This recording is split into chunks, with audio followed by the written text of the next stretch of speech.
Welcome back to the Fourth Way Podcast. In this episode of our Great Work series, I want to take a look at a really short work, but something that I think is extremely valuable for a couple reasons. It is the narrative of Sojourner Truth, and it was written, I believe, in the year 1850, so just 10 years about before the beginning of the Civil War. So one of the reasons that I think that this is important is because we get to hear another voice. I think we've had Douglas in here in this Great Work series, but we get to hear another work here from somebody who had been raised under the system of slavery and just brutal, violent oppression.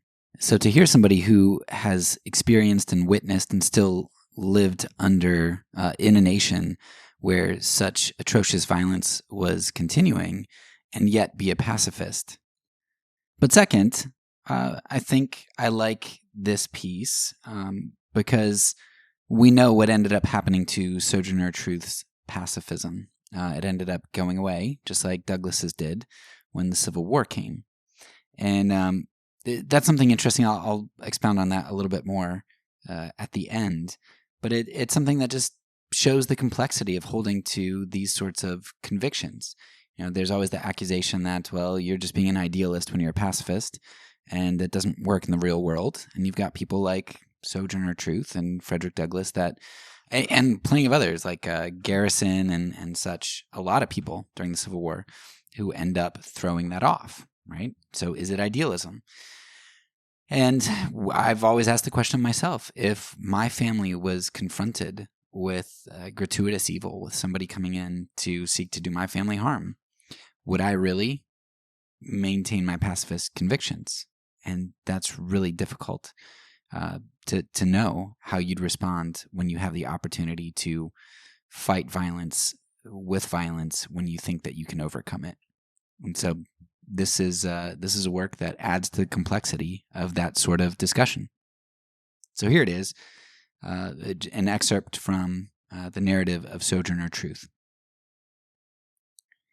At a meeting in New Lisbon, Sojourner Truth interested an audience in New Lisbon, Ohio, at the Methodist Episcopal Church for nearly an hour, talking of slavery in this country and the suffering and injustice inseparable from it. If earnestness is eloquence, she has a just claim to that appellation, for she makes some powerful appeals which cannot but strike a chord of sympathy in every human heart. She sang the following original song at the close of the meeting.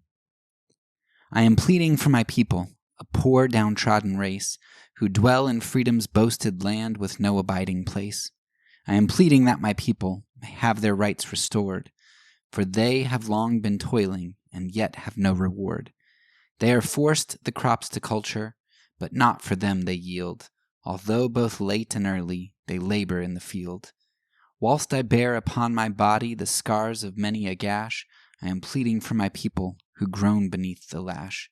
I am pleading for the mothers who gaze in wild despair upon the hated auction block and see their children there. I feel for those in bondage, well may I feel for them. I know how fiendish hearts can be that sell their fellow men. Yet those oppressors steeped in guilt, I still would have them live, for I have learned of Jesus to suffer and forgive. I want no carnal weapons, no enginery of death, for I love not to hear the sound of war's tempestuous breath. I do not ask you to engage in death and bloody strife. I do not dare insult my God by asking for their life. But while your kindest sympathies to foreign lands do roam, I would ask you to remember your own oppressed at home. I plead with you to sympathize with sighs and groans and scars, and note how base the tyranny beneath the stripes and stars. And that's really powerful, especially those three stanzas. Yet those oppressed steeped in guilt, I still would have them live, for I have learned of Jesus to suffer and forgive. I want no carnal weapons, no enginery of death, for I love not to hear the sound of war's tempestuous breath. I do not ask you to engage in death and bloody strife. I do not dare insult my God by asking for their life. So I'm not exactly sure how much Sojourner Truth was engaged in the Civil War. I believe she recruited some people individuals to the Union Army, so she was at least complicit in that way. And like I said, a lot of people during this time, they saw that slavery wasn't ending. The South was digging in. More states, half of the states that were coming into the Union were going to be slaveholding states, so the slaveholding states were expanding. There's a lot going on there, and there was an opportunity to overpower that, and they did, and that is good in its own way that happened. Yet you've got other people like Aden Balu and some others who held to their nonviolence, and that's a difficult thing to know. In retrospect, to know that slavery was ended in part through violence, it makes it easy to say, well, look, those pacifists were wrong, right? Obviously, force was needed to end that, even though it wasn't force that was needed to end it in the British Empire, right?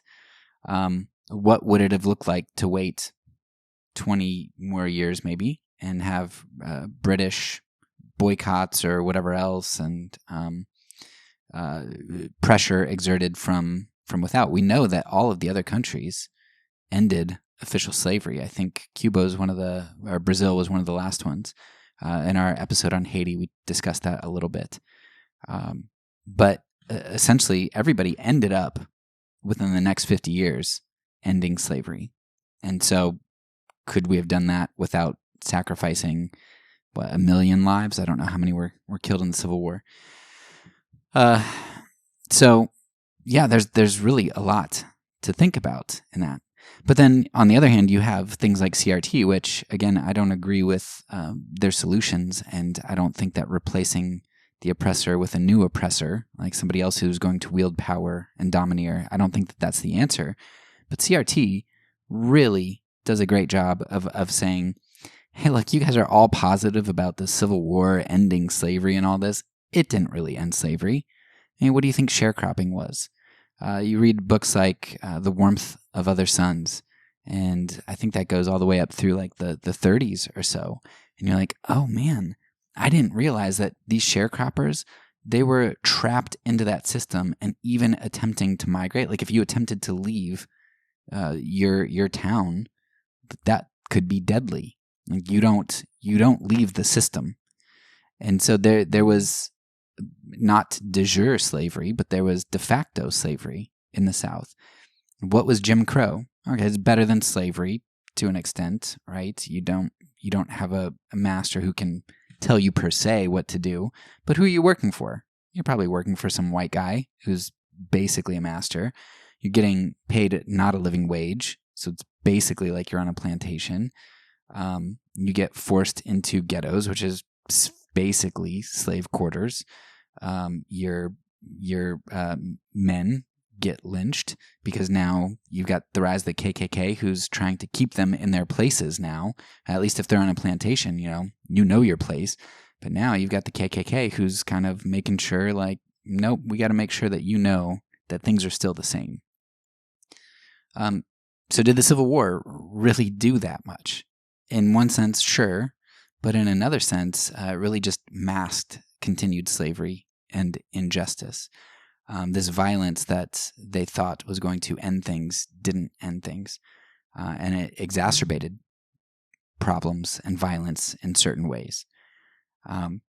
So I don't think the Civil War gets you what everybody thought it was going to get you, or what people still think it got you. And it's all hypotheticals to say what would have happened if people would have clung to their nonviolence. So this is a great piece because it shows you that clinging to nonviolence is hard. When push comes to shove, it's extremely tempting to take the route of power. But we get a glimpse at Sojourner Truth here and what her heart was like when she didn't recognize that power was within her grasp, when she recognized the love of enemy. And I don't know if that love for enemy ever went away and to what extent she was complicit, but you can sympathize with that. You can empathize with that. And it's tough. So I hope you enjoyed this, the complexity of this piece and this discussion.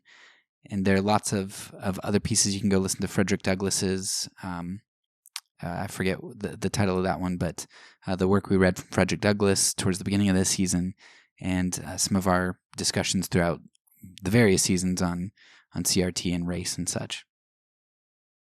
That's all for now. So peace, and because I'm a pacifist, when I say it, I mean it.